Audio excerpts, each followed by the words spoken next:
ए आकाशवाणी जम्मू है। संजा ले खबरें च तुंदा स्वागत। पहले खास खबरें कन्नै मैं अभिलाषा शर्मा। प्रधानमंत्री नरेंद्र मोदी होरें आखेआ जे भारत आत्मनिर्भरता बक्खी अग्गे बधा'रदा ऐ ते एह्दे कन्नै गै सेहत खेतर पर चेचा ध्यान दित्ता जा'रदा ऐ। खजाना मंत्री निर्मला सीतारमण होरें आखेआ जे नमीं टैक्स व्यवस्था दा बुनियादी मकसद दरम्याने तबके पर टैक्स दा बोझ घट्ट करना है। सख्त सुरक्षा बंदोबस्तें हेठ अज्ज जम्मू दे बाहरले इलाके मलिक मार्केट च नजायज कब्जे ढाइयै सरकारी जिमीं खाली कराने दा अभियान चलाया गेआ ते इस अभियान तैह्त अजें तोड़ी 23,000 हेक्टेयर जिमीं खाली कराई लैती गेदी ऐ। जम्मू कश्मीर च प्रधानमंत्री आयुष्मान भारत सेहत योजना तैह्त 3 लक्ख शा मते इलाज कीते गे न ते 83% शा मते लाभार्थियें गी आयुष्मान कार्ड दित्ते जाई चुके दे न। ते समूलचे जम्मू संभाग च अज्ज मौसम आमतौरा पर खुश्क रेहा। उआं कश्मीर घाटी च अज्ज ताजा बर्फबारी होई ऐ। जम्मू श्रीनगर राष्ट्रीय जरनैली सड़क अज्ज 3 दिनें बाद गड्डियें दी आवाजाही लेई खुल्ली गेई ऐ। तोआईं 12 जिलें च बर्फू दे लास तोदे पौने दी चेतावनी जारी कीती गेई ऐ। हुण खबरें दी तफसील कन्नै जगमोहन शर्मा। प्रधानमंत्री नरेंद्र मोदी होरें अज्ज आखेआ जे भारत आत्मनिर्भरता दी बक्खी तेजिया कन्नै अगड़े बधा करदा ऐ ते सेहत क्षेत्र उप्पर चेचा ध्यान दित्ता जा'रदा ऐ। इंडियन एसोसिएशन ऑफ फिजियोथेरेपिस्ट दे राष्ट्रीय सम्मेलन लेई इक वीडियो स्नेह च प्रधानमंत्री होरें आखेआ जे मैडिकल क्षेत्र आह्ला कम्म सबका प्रयास गी दर्शांदा ऐ कि जे मरीज ते डाक्टरें दौनें गी समस्या पर कम्म करने दी लोड़ होंदी ऐ ते एह् मती सारी योजनाएं ते जन आंदोलन जि'यां स्वच्छ भारत ते बेटी बचाओ बेटी पढ़ाओ च बी दिक्खने गी लभदा ऐ। एह्दे कन्नै गै प्रधानमंत्री नरेंद्र मोदी होरें डाक्टरें गी अपील कीती जे ओह् वीडियो कंसल्टिंग ते टेलीमेडिसन दे तरीके तैयार करन ते इनें व्यवस्थाएं दा मते शा मता इस्तेमाल करन। केंद्री खजाना मंत्री निर्मला सीतारमण होरें आखेआ जे नमीं टैक्स व्यवस्था करी लोकें कोल मती नकदी दी दस्तयाबी बनी दी रौह्ग। नमीं दिल्ली च संवाददाताएं कन्नै गल्लबात करदे होई उनें आखेआ जे इस नमीं टैक्स व्यवस्था दा बुनियादी मकसद दरम्याने तबके पर टैक्स दा बोझ घट्ट करना ऐ। उनें आखेआ जे सरकार ने प्रतक्ख टैक्स व्यवस्था गी सौखा बनाने ते दरें गी घट्ट करने दा वायदा कीता ऐ तां जे दरम्याने तबके उप्पर बोझ नेईं पवै। संवाददाता सम्मेलन च रिजर्व बैंक दे गवर्नर शक्तिकांत दास होरें आखेआ जे भुगतान संतुलन दी स्थिति काबू च ऐ कि जे सेवा सरबंधी खेत्र दी कारकरदगी बड़ी गै खरी ऐ। भारत दी अध्यक्षता च G20 दी महिला ते बाल विकास मंत्रालय दी महिला सशक्तिकरण सरबंधी समूह दी पैह्ली बैठक अज्ज आगरा च लग्गी, जेह्दे च महिला सशक्तिकरण लेई उनेंगी डिजिटल क्षेत्र दा ज्ञान ते भविक्ख दे कौशल समर्थ बारै जागरूक करने दे बक्ख-बक्ख पैह्लुएं पर चर्चा कीती गेई। 2 दिनें तोड़ी चलने आह्ली इस बैठका च महिलाएं गी आत्मनिर्भर बनाने लेई लौह्के उद्यमें गी बढ़ावा देने, महिला कारीगरें दे प्रोत्साहन ते बक्ख-बक्ख क्षेत्रें दे महिला दस्तकारें गी सिखलाई देने दे महत्व बारै बी गल्लबात कीती गेई। सख्त सुरक्षा बंदोबस्तें हेठ अज्ज जम्मू दे बाहरले इलाके मलिक मार्केट च नजायज कब्जे हटाइयै सरकारी जिमीं खाली कराने दा अभियान चलाया गेआ। इस इलाके च अज्ज इक कार शोरूम गी ढाया गेआ। इस कार्रवाई दौरान इस रस्ते पर गड्डियें दी आओजाई बंद रखी गेई ते इस रूट उप्पर चलने आह्ली गड्डियें गी दूए रस्ते लंघाया गेआ तां जे अभियान गी बिजन कुसै गड़बड़ी दे रमानदारी ते व्यवस्था आह्ले ढंगै सिर तोड़ चाढ़ेआ जाई सकै। ध्यानजोग ऐ जे पिछले हफ्ते नेह् गै इक अभियान दौरान विरोध प्रदर्शन ते जन्नी बट्टे मारने दी घटना पेश आई ही, जिसी ध्यानै च रखदे होई अज्ज मती एहतियात बरती गेई। उस घटना च 7 लोकें गी हिरासता च लैता गेआ हा। प्रशासन ने दावा कीता है जे सरकारी जिमीं पर नजायज कब्जे हटाने लेई शुरू कीते गेदे अभियान तैह्त अजें तोड़ी 23,000 हेक्टेयर जिमीं खाली करवाई लैती गेई ऐ ते अभियान अग्गें बी जारी रौह्ग जिच्चर सब्बै नजायज कब्जे हटाई नेईं लैते जंदे।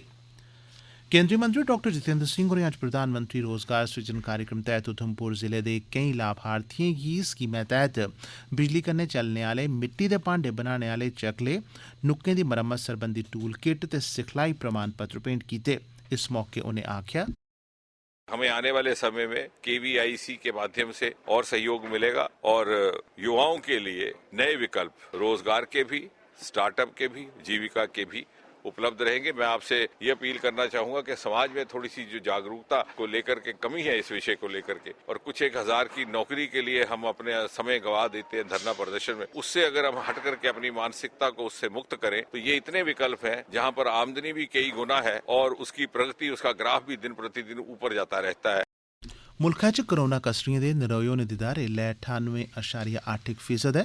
पिछले 24 घैंटे दौरान देसै च कोरोना दे 132 मामले दर्ज कीते गे न ते सक्रिय मामलें दी गिनतरी बी दनाक घटियै 1820 रेही गेई ऐ। मुल्खा च अजें तोड़ी सामने आए दे मामलें दी गिनतरी 4,46,83,994 ऐ, जिसलै जे पिछले 24 घैंटे दौरान कुसै होर कोरोना कसरी दी मौत नेईं होई ऐ ते इस लागै कारण जान मुहाने आह्लें दी गिनतरी 5,30,750 पर गट्टी गेदी ऐ, जिसलै जे अजें तोड़ी 4,41,52,424 कोरोना कसरी नरोए होई चुके दे न। कोरोना कोला बचाऽ आह्ला टीका लाने सरबंधी राष्ट्रव्यापी अभियान बी जोरें शोरें जारी ऐ ते अजें तोड़ी 2,20,62,99,034 टीके लाभार्थियें गी लाए जाई चुके न। जम्मू कश्मीर च आयुष्मान भारत सेहत योजना तैह्त 83% शा मते लाभार्थियें गी आयुष्मान कार्ड दे दित्ते गेदे न ते इस योजना तैह्त 3 लक्ख शा मते इलाज कीते गे न। इस स्कीम दे तैह्त दर्ज अस्पतालें लेई 430 करोड़ रपे जारी कीते गे न, जित्थें लोक अपना इलाज कराई सकदे न। तोआईं गड़बड़ी या फ्राड करने आह्ले 25 फर्जी अस्पतालें खलाफ कार्रवाई शुरू करी दित्ती गेई ऐ। अज्ज विश्व यूनानी दिवस है, जेह्ड़ा मशहूर यूनानी हकीम अजमल खान हुंदी जयंती दे रूपै च मनाया जंदा ऐ। इस ध्याड़े गी मनाने दा मकसद इलाज दी यूनानी विधि दे बारे च लोकें गी जागरूक बनाना ऐ। केंद्री आयुष मंत्री सर्बानंद सोनोवाल होरें इस मौके आखेआ जे सरकार भारतीय चिकित्सा पद्धतियें ते विधियें बारे जागरूकता पैदा करने ते इंदी सुविधा लोकें तगर पुजाने लेई जतन करा'रदी ऐ।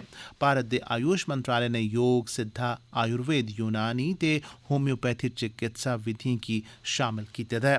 एह् खबरां तुस आकाशवाणी जम्मू परा सुना दे ओ। बाकी दियें खबरें कन्नै अभिलाषा शर्मा। तुर्की ते सीरिया च आए दे भुंचाल करी मारे गेदे लोकें दी गिनतरी 3,800 शा मती होई गेई ऐ। एजेंसियें ते बचाव कर्मियें चेतावनी दित्ती ऐ जे आंकड़े होर बी बधने दी शैंका ऐ, कीजे मते सारे लोक अजें बी मलबे हेठ फसे दे न। तोआईं प्रधानमंत्री नरेंद्र मोदी होरें आखेआ जे इस मुश्कल समें च भारत तुर्की दे लोकें कन्नै मजबूती कन्नै खड़ोते दा ऐ। उनें इब्बी आखेआ जे भारत ऑपरेशन दोस्त तैह्त मती थमां मती जानां बचाने दी कोशश करदा रौह्ग। 2023 ब'रे लेई हज दा पंजीकरण भारत दी हज कमेटी दी आधिकारिक वैबसाइट hajcommittee.gov.in उप्पर शुरू होई गेआ ऐ, जेह्दे लेई हज यात्रियें गी कोई फीस नेईं भरनी होग। हज आवेदन फार्म जमा करोआने दी खीरी तरीक 10 मार्च 2023 ऐ। 2023 दी हज नीति तैह्त देसै च घट्टोघट्ट 25 हज एम्बैंकमेंट प्वाइंट बनाए गेदे न, जित्थुआं हज यात्री अपनी यात्रा पर रवाना होङन ते यात्रुएं गी हर चाल्ली दी सुविधा सखलें उपलब्ध करोआई जाई सकोग। इस ब'रे भारत थमां तकरीबन 1,75,000 यात्रु हज दी पवित्र यात्रा करङन। जम्मू कश्मीर स्कूली शिक्षा बोर्ड ने 10वीं थमां 12वीं जमात लेई 2023 ब'रे दे सालाना इम्तिहानें लेई सॉफ्ट जोन हेठ पौंदे इलाकें लेई डेटशीट जारी करी दित्ती ऐ। जारी डेटशीट मताबक 10वीं दे इम्तिहान 9 मार्च थमां होङन, जिसलै जे 11वीं जमात दे इम्तिहान 6 मार्च गी शुरू होङन। इस्सै चाल्ली 12वीं जमात दे विद्यार्थियें दे इम्तिहान 8 मार्च गी शुरू होइयै 2 अप्रैल गी खत्म होङन। प्रधानमंत्री नरेंद्र मोदी होर इस म्हीने दी 26 तरीक गी दिनें 11 बजे आकाशवाणी दे अपने मन की बात कार्यक्रम राएं देश विदेश च रौह्ने आह्ले लोकें कन्नै अपने विचार सांझे करङन। लोक अपने विचार ते सुझाऽ नरेंद्र मोदी ऐप ते माई गोव ओपन फोरम पर सांझे करी सकदे न। एह्दे अलावा लोक टोल फ्री नंबर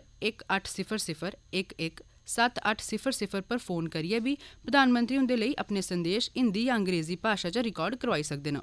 रिकार्ड कीते गेदे किश संदेशें गी इस प्रोग्राम च शामिल कीता जाई सकदा है। लोक 1922 नंबर पर मिस कॉल करियै ते मगरा SMS राएं थ्होई दी लिंक पर जाइयै बी प्रधानमंत्री होरें गी अपने सुझाऽ देई सकदे न। एह्दे लेई फोन लाइनां 24 फरवरी तक्कर खुल्ली दियां रौह्ङन। समूलचे जम्मू संभाग च अज्ज मौसम आमतौरा पर खुश्क रेहा। उआं कश्मीर घाटी च अज्ज ताजा बर्फबारी होई ऐ। मौसम विभाग दी जानकारी मूजब औंदे 24 घैंटे दौरान बी जम्मू प्रांत च मौसम खुश्क रौह्ने दे इम्कान न, जिसलै जे घाटी च होर बर्फबारी होई सकदी ऐ। अज्ज ताजा बर्फबारी दे बाद श्रीनगर अंतर्राष्ट्रीय ब्हाई अड्डे पर बडलै ब्हाई डोआरियें पर असर पेआ, पर दपैह्री मगरा इंदी आवाजाही ब्हाल होई गेई। तोआईं जम्मू श्रीनगर राष्ट्रीय जरनैली सड़क, जेह्ड़ी बक्ख-बक्ख थाह्रें पस्सियां पौने कारण पिछले 3 दिनें थमां बंद ही, अज्ज गड्डियें दी आवाजाही लेई अद्धे दुब्बे तौरा पर खोली दित्ती गेई ऐ। तोआईं जम्मू कश्मीर आपदा प्रबंधन प्राधिकरण ने जम्मू प्रांतै दे डोडा, किश्तवाड़, पुंछ, रजौरी ते रियासी जिलें च बर्फू दे ल्हास तोदे पौने दी शैंका जताई ऐ ते लोकें गी ऐसे इलाके च नेईं जाने दी चेतावनी दित्ती ऐ। गुलमर्ग च आयोजित स्यालू खेड्डें दे 3 संस्करण तैह्त अज्ज ज़्यादातर खेड्ड मुकाबले खराब मौसम ते बड़ी मती सर्द हवाएं ते बर्फू दे तूफान दी शैंका दे चलदे एहतियात दे तौरा पर नेईं करोआए गे। उआं अज्ज बडलै कुड़ियें दे 1.5 किलोमीटर क्रॉस कंट्री स्प्रिंट मुकाबले का आयोजन किया गया। जियां जे पहले भी खबर दी जाई चुकी दी है जे इन्हें खेडें का उद्घाटन कल संजा गुलमर्ग च किया गया हा। इस आयोजन दी खास गल्लें ते जम्मू कश्मीर लई एदे फायदे बारे मीडिया कन्नै गल्लबात करदे होई सैलसफा सचिव जिंदे कश युवा सेवाएं ते खेड सरबंधी मैहकमे दे प्रशासनिक सचिव दी भी बाद्धू जिम्मेदारी भी है। और आख्या देखिए, I think this is the biggest Khelo India games जो आज हमारी तीसरी गेम्स हो रही हैं। यहाँ पे कंटिंजेंट है from all over the country जो पार्टिसिपेट कर रहे हैं, वो सबसे बड़ा है। फैसिलिटीज हमारी जो यहाँ है वास्टली इम्प्रूव्ड हैं। गेम्स जो हैं वो और ज़्यादा स्टार्ट की गई हैं। ये सिर्फ एक इवेंट नहीं है, लेकिन मेरी नज़र में it's a sporting festival, it's a sporting extravaganza, और मुझे उम्मीद है कि बहुत सक्सेसफुल रहेगा। पहला और खेलो इंडिया गेम्स जब यहाँ सक्सेसफुली कंडक्ट किए गए तो मिनिस्ट्री वॉज वेरी काइंड और उन्होंने 3rd स्टेट गेम्स जो हैं वो भी जम्मू कश्मीर को अवार्ड किए। भारत ने नागपुर च आस्ट्रेलिया खिलाफ पहला क्रिकेट टेस्ट मैच अज त्रीये दिन गै 1 पारी ते 132 रन्जें कन्नै जित्ती लैता है। एह्दे शा पैह्ले अज्ज भारत ने अपनी पैह्ली पारी च 400 रन बनाइयै आस्ट्रेलिया थमां 223 रन्जें दी बड़ी महत्वपूर्ण बढ़त हासल करी लैती ही। भारत दी तरफा कप्तान रोहित शर्मा ने सभनें शा मते 120 रन बनाए, जिसलै कि रविंद्र जडेजा ने 70 ते अक्षर पटेल ने 84 रन्जें दा योगदान दित्ता। भारत आसेआ पैह्ली पारी च लैती गेदी 223 रन्जें दी बढ़त दे बाद आस्ट्रेलिया दी टीम अपनी दूई पारी च छड़े 91 रन गै बनाई सकी ते भारत ने श्रृंखला दा पैह्ला टेस्ट मैच 1 पारी ते 132 रन्जें कन्नै जित्ती लैता। ते अखीरै च खास खबरें पूरी परतियै प्रधानमंत्री नरेंद्र मोदी होरें आखेआ जे भारत आत्मनिर्भरता बक्खी तेजिया कन्नै अगड़े बधा'रदा ऐ ते एह्दे कन्नै गै सेह्त क्षेत्र उप्पर चेचा ध्यान दित्ता जा'रदा ऐ। खजाना मंत्री निर्मला सीतारमण होरें आखेआ जे नमीं टैक्स व्यवस्था दा बुनियादी मकसद दरम्याने तबके पर टैक्स दा भार घट्ट करना ऐ। सख्त सुरक्षा बंदोबस्तें हेठ जम्मू दे बाह्रले इलाके मलिक मार्केट च अज्ज भी नजैज कब्जे हटाइयै सरकारी जिमीं खाली कराने दा अभियान चलाया गेआ। जम्मू कश्मीर च प्रधानमंत्री आयुष्मान भारत सेहत योजना तैह्त 3 लक्ख शा मते इलाज कीते गे न ते 83% शा मते लाभार्थियें गी आयुष्मान कार्ड बंडे जाई चुके न। ते समूलचे जम्मू संभाग च अज्ज मौसम खुश्क रेहा। कश्मीर घाटी च ताज़ा बर्फबारी होई। जम्मू श्रीनगर राष्ट्रीय जरनैली सड़क अज्ज 3 दिनें परैंत गड्डियें दे आओजाई लेई अद्धे दुब्बे तौरा पर खोली गेई। एह्दे कन्नै गै खबरें दा एह् बुलेटिन समाप्त होआ।